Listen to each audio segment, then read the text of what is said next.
சாதி தீரியா எல்லாமே கட்சி அமைக்கிறாங்க. சாதி பார்த்து என்ன ஓட்டு போடாத சொன்ன ஒரே ஆள் அவர் தான். அது மட்டும் இல்லாமல் களத்தில் இறங்கி எல்லா இடத்துலையும் போராடுற ஒரே ஆள்னா அவர் ஒருத்தர் தான்.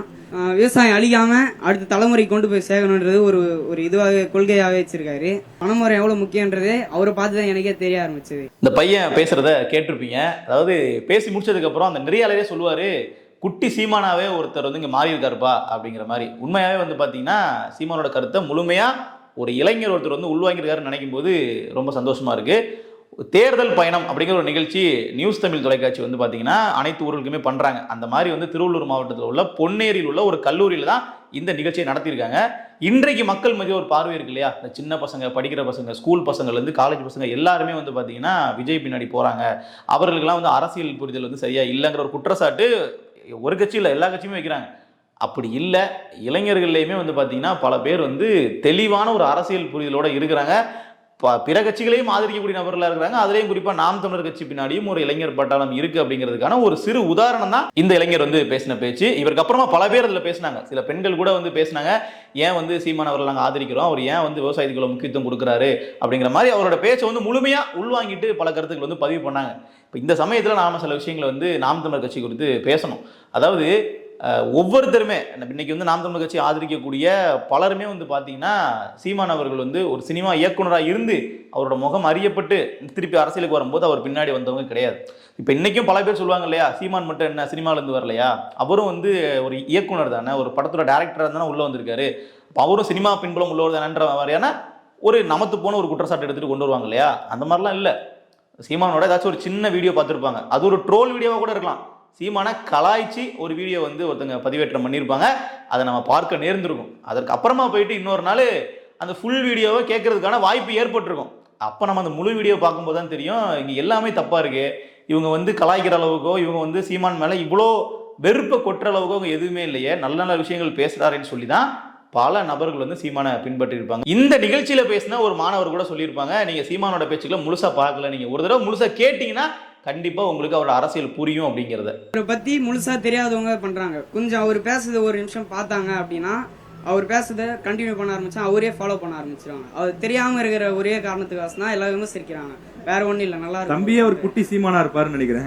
முதல்ல இளைஞர்கள் வந்து இந்த அளவுக்கு புரிதலோடு இருக்கிறது ரொம்ப நம்ம முக்கியம்னு சொல்றேன் இல்லையா. அதுக்கான காரணம் என்னன்னு பார்த்தீங்கன்னா, இளைஞர்கள் வந்து அரசியலுக்குள்ள வரவே மாட்டாங்க பெரும்பாலும். இப்போ இன்றைக்கு சமீபத்தில் தான் வந்து பார்த்தீங்கன்னா இப்போ சமூக வலைதளங்கள் அதிகப்படியாக வந்து அரசியல் சமூக வலைதளங்களில் பேசப்படுறதுனால அவர்கள் உள்ள வர்றாங்களே தவிர, ஒரு 5 ஆண்டுகள் 10 ஆண்டுகளுக்கு முன்னாடிலாம் அரசியல் குறித்து அவர்களுக்கு எந்த பார்வையுமே இருக்காது. வீட்டில் சொல்ற கட்சிக்கு வந்து ஓட்டு போடுவாங்க.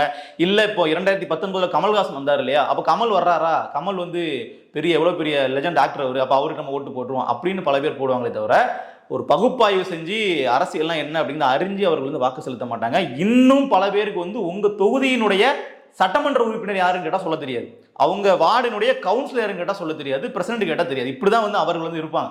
ஸோ அப்போ நிலவரம் வந்து இப்படி தான் இருக்குது. அப்போ அவர்கள் வந்து அரசியல் படுத்தப்பட வேண்டியது ரொம்ப ரொம்ப ஒரு முக்கியமான விஷயம். ஏன்னா முதல் முறை வாக்காளர்களே வந்து பார்த்தீங்கன்னா கிட்டத்தட்ட இந்த முறையே வந்து 12 லட்சத்துக்கும் வந்து மேலே இருக்கிறதா சொல்கிறாங்க. அப்போ இவ்வளோ ஒரு பெரும் ஒரு எண்ணிக்கையில் வந்து ஒரு தலைமுறை வந்து வாக்காளர்களை வர்றாங்க அப்படின்னா அவர்களுக்கு ஒரு அரசியல் தெளிவு இருக்கணும் அப்படிங்கிறது அடிப்படையில் ஒரு முக்கியமான ஒன்று. இப்போ இந்த முறை வந்து ஒரு புது வரவாக விஜய் அவர்கள் வர்றாரு இல்லையா, அதனால் வந்து ஒரு பெருமளவு வாக்கு வங்கி இந்த மாதிரி முதல் முறை வாக்காளர்களாக இருக்கட்டும், இளைஞர்களாக இருக்கட்டும், அவருக்கு வந்து போகுது அப்படிங்கிறத ஊடகங்களே கட்டமைக்கிறாங்க. கல்லூரிகளில் பள்ளிகளில் அப்படின்னு சொல்லிட்டு மக்கள் எங்கே போயிட்டு மைக்க நீட்டி உங்கள் ஓட்டு யாருக்குன்னு கேட்டாலும் அதிகப்படியாக சமீப காலமாக விஜய்னு சொல்லக்கூடிய கருத்துக்கள் நம்ம பார்க்குறோம். ஆனால் அப்படி இருக்கக்கூடிய இடங்கள்லையுமே இந்த மாதிரியான மாணவர்களும் இருக்காங்க அப்படிங்கிறத நம்ம அப்ரிஷியேட் பண்ணி ஆகணும். ஏன்னா இப்போ சீமானை வந்து ஆதரிக்கிறோன்னு சொன்னால் அவர்கள் எப்படி பார்ப்பாங்க அப்படின்னா, இவர்கள் வந்து விவசாயம்னு பேசுவாங்க, இவர்கள் வந்து பார்த்தீங்கன்னா ஆடு மாடு மேய்க்கிறதுன்னு பேசுவாங்க, இவர்கள் வந்து வளர்ச்சிக்கான திட்டங்களை சொல்ல மாட்டாங்கன்ற ஒரு பார்வை இருக்கும் இல்லையா.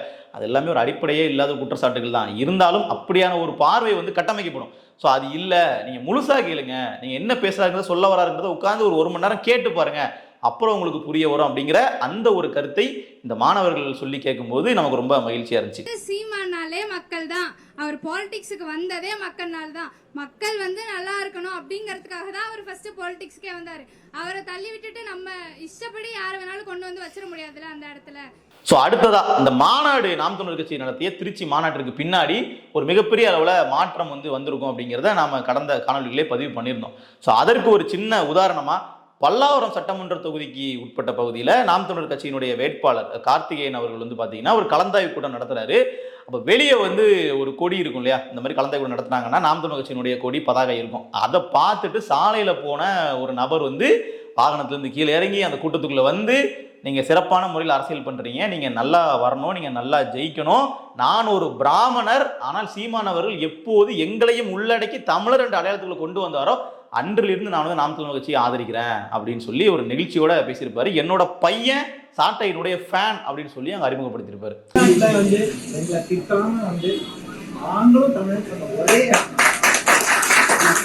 என்னைக்கு இந்த வார்த்தை சொன்னாரோ அன்னைக்கே முடிவு பண்ணிட்டோம். என்னுடைய ஃபேவரட் ரெண்டாவது அவருடைய ஃபேவரட் அவர் வந்து சாட்டை அவருடைய சாங்ல அவர் டெய்லி பார்த்துருவாரு.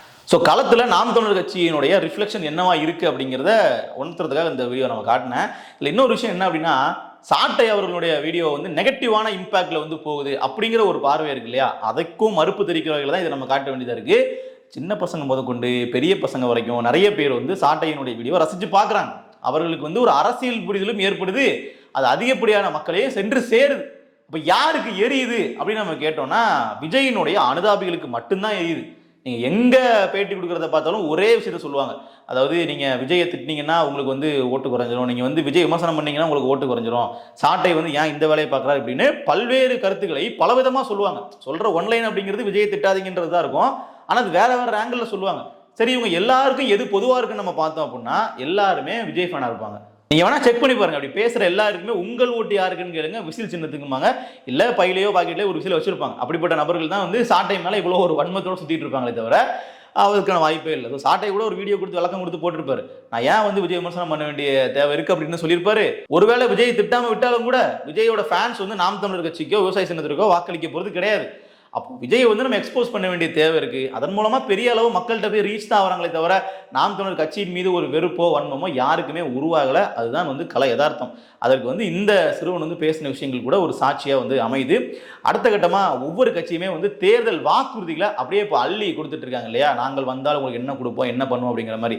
அது மாதிரி நாம் தமிழர் கட்சி என்ன பண்ணுவாங்க அப்படிங்கிற ஒரு கேள்வியும் இப்போ எழுந்திருக்கும். நாம் தமிழர் கட்சி தேர்தல் வாக்குறுதிகள்லாம் வந்து பார்த்தீங்கன்னா கொடுக்க மாட்டாங்க. மாறாக நாங்கள் ஆட்சிக்கு வந்தால் என்னென்ன செய்வோம் அப்படிங்கிறத ஒரு செயல்பாட்டு வரைவாக கொடுப்பாங்க. அது வந்து வருஷம் வருஷம் மாறாது. கிட்டத்தட்ட 2016, அப்புறம் 21, இப்போ 26 எல்லாமே வந்து கிட்டத்தட்ட ஒரே மாதிரி தான் அவர்கள் வந்து கொடுக்குறாங்க. இந்த முறை வெறுமனே வந்து பேப்பராக இல்லாமல் அவர்கள் ஒரு காணொலி காட்சியாகவே வந்து பார்த்தீங்கன்னா அதை வந்து பண்ண இருக்கிறாங்க. ஒரு திட்டங்களையும் எப்படி நாங்கள் செயல்படுத்துவோம். இப்போ உதாரணத்துக்கு இயற்கை விவசாயம் நாங்கள் பண்ண போகிறோம், விவசாயத்தை நாங்கள் வந்து அரசு பணியாக மாற்ற போகிறோம் அப்படின்னு சொன்னாங்கன்னா அது எப்படி சாத்தியப்படுத்தும் அப்படிங்கிறத எளிய மக்களுக்கும் பாமர மக்களுக்கும் புரியக்கூடிய வகையில் ஒரு விளக்கக்கூடிய ஒரு விளக்கப்படமாகவே வந்து அவர்கள் போட இருக்கிறாங்க. அது ரொம்ப ரொம்ப முக்கியமானது. அது வெளியான உடனே நம்ம அதை பற்றி விரிவாக வந்து பேசணும். அந்த கட்சியினுடைய பொறுப்பாளர் ஒருத்தரை கூட்டி வச்சாச்சு, இதெல்லாம் எப்படி சாத்தியப்படுத்துவீங்க அப்படிங்கிறத ஒரு பெரிய பேட்டியாக கூட எடுக்கணும்னு திட்டமிட்டு வச்சிருக்கேன். ஏன்னா அது அவ்வளோ முக்கியமான ஒன்று. அந்த ஒரு புள்ளியில் அந்த ஒரு காரணத்துக்காக தான் நாம் தமிழர் கட்சி பின்னாடி அந்த மாநாட்டில் கூட்டம் அத்தனை லட்சம் பேரும் வந்ததுக்கான காரணமே. மாறாக வந்து பார்த்தீங்கன்னா சீமான் பின்னாடி போனால் நமக்கு ஒரு மாசு, நாம் தமிழர் கட்சி பின்னாடினா நமக்கு ஒரு பிராண்ட் நேம் கிடைக்கும், அந்த மாதிரிலாம் எதுவுமே கிடையாது. கட்சி இத்தனை முறை வந்து தோற்றதுக்கு பின்னாடியும் இவ்வளோ பெரிய கூட்டம் வருதுன்னா அது ஆளுங்க தரப்பிற்கும் புரியாது, எதிர்கட்சிக்குமே என்னன்னே புரியாது. அப்படிப்பட்ட ஒரு குழப்பத்தில் அவர்கள் இருப்பாங்க, ஏன் வந்து சீமான் முன்னாடி போகிறாங்க அப்படின்றது. அதற்கான ஆன்சர் அப்படிங்கிறது அவர் பண்ணக்கூடிய அரசியல், அவர் கையில் எடுக்கக்கூடிய செயல் திட்டங்கள் தான். ஸோ அதை பற்றி நம்ம விரிவாக வந்து தேர்தலுக்கு முன்னாடி கண்டிப்பாக பேசி ஆகணும்.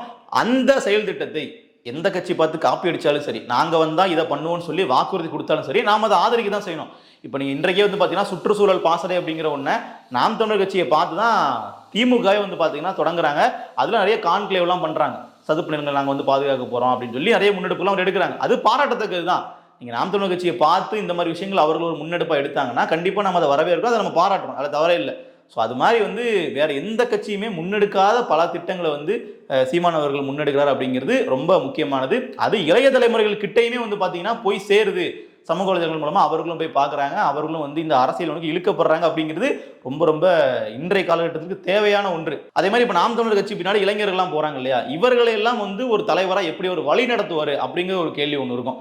இப்போ நீங்கள் வந்து ஒரு கட்சி தலைவர் வந்து தனக்கு நீ வந்து ஒரு கோஷம் போடணும், என்ன நீ வந்து ஒரு பெரிய தலைவர்னு சொல்லி நீயாவே வந்து கத்தி கூச்சலிடணும் அப்படிங்கிற மாதிரிலாம் வந்து நாம் தமிழர் கட்சியில் அவர்கள் இது வரைக்கும் பண்ணதே கிடையாது. அந்த மாநாட்டிலேயே நீங்கள் பார்த்துருப்பீங்க, சீமானோட புகைப்படம் இருந்த பதாகைகள் வந்து அங்கே எதுவுமே இல்லை. இன்னும் சொல்லப்போனால் சீமான் அவர்கள் வாழ்க வளர்கின்ற கோஷமும் அங்கே கேட்கல. இதற்கெல்லாம் விட ஒரு சிறந்த உதாரணமாக அவராகவே வந்து பார்த்தீங்கன்னா ஒரு ஆடியோ பதிவு ஒரு இளைஞருக்கு ஒன்று வாட்ஸ்அப்பில் அனுப்பி வச்சிருக்காரு. அந்த ஆடியோ வந்து சமூக வலைதளங்களில் வெளியாச்சு. அதை கேட்டவுடனே ரொம்ப ஒரு மிரட்சியாகவே இருந்துச்சு. என்ன அப்படின்னா, மாநாட்டிற்காக சென்னையிலிருந்து திருச்சி வரைக்கும் நடைபயணமாகவே நாம் தமிழர் கட்சி கொடியை ஏந்திட்டு சின்ன விவசாய தினத்தை ஏந்திட்டு ஒரு நபர் வந்து நடந்து வந்திருக்காரு. அந்த விஷயம் தெரிஞ்சவொடனே சீமான் அவர்கள் அந்த நபரை தொடர்பு கொண்டு ஏன்பா இப்படி பண்ற, நீ இப்படி பண்றது மூலமா நமக்கு என்ன நல்லது நடந்துட போகுது, கட்சிக்கு என்ன முன்னேற்றம் அடைந்துட போகுது, இது வந்து ஒரு தவறான செயல், இது வந்து அறிவுக்கு முரணானது, இப்பெல்லாம் பண்றது மூலமா உடம்பு தான் வந்து வருந்துமே தவிர இதன் மூலமா கட்சிக்கு நல்லது இல்லை, பிரச்சாரத்தின் போது நீ விதவிதமா பிரச்சாரம் பண்ணு, இப்போ நீ வந்து ஒழுங்கா பேருந்து ஏறி நீ மாநாட்டுக்கு வந்து சேரு அப்படிங்கிற மாதிரி ஒரு தாயுள்ளம் கொண்டு அக்கறையோடு அவர் பேசிய ஆடியோன்றது ஒரு தலைவன் எப்படி தொண்டர்களை வழி நடத்தணும் அப்படின்றதுக்கு ஒரு உதாரணமா இனி காலம் கடந்து இது இருக்கும். உன்னுடைய உணர்வையும் உன்னுடைய இதையும் நான் பெரிதும் மதிக்கிறேன், போற்றேன். நீ வருத்திக்காத. இதே வந்து வாக்கு சேகரிக்கும் போது இப்படி தோல்ல தூக்கிக்கிட்டு அந்த வாக்கு சேகரிக்கிற போது வீதியில் நடந்து போனீங்கன்னா சரி. இங்க இருந்து திருச்சிக்கு நடந்து போறதுல எதுக்கு இவ்வளவு வருத்திக்கணும்பா? அண்ணன் சொல்றதை கேளுப்பா. அது வேணாம், நீ வா, அங்க வா, அந்த அந்த மாநாட்டுக்கு வர்றதே போதும். உணர்வுபூர்வமா செய்யணும், அதே நேரம் அது அறிவுபூர்வமாவும் செய்யணும்ப்பா அந்த அரசியலை. இது ரொம்ப இந்த ரசிகன் மனப்பான்மை மாதிரி ஆயிரும். நீ விடு, அதை விட்டுட்டு வா, அண்ணன் சொல்றதை கேளு. வாக்கு சேகரிக்கும் போது நீ எந்த தொகுதியில் இருக்கோ அங்க இந்த கலப்பையை சுமந்து கொண்டு நீ வீதியில் நடந்து வாக்கு சேகரிக்குங்கிறது சரி. இப்ப இது வேணாம், அண்ணன் சொல்றதை கேளு, வச்சுட்டு நீ மாநாட்டுக்கு வா நல்லபடியா.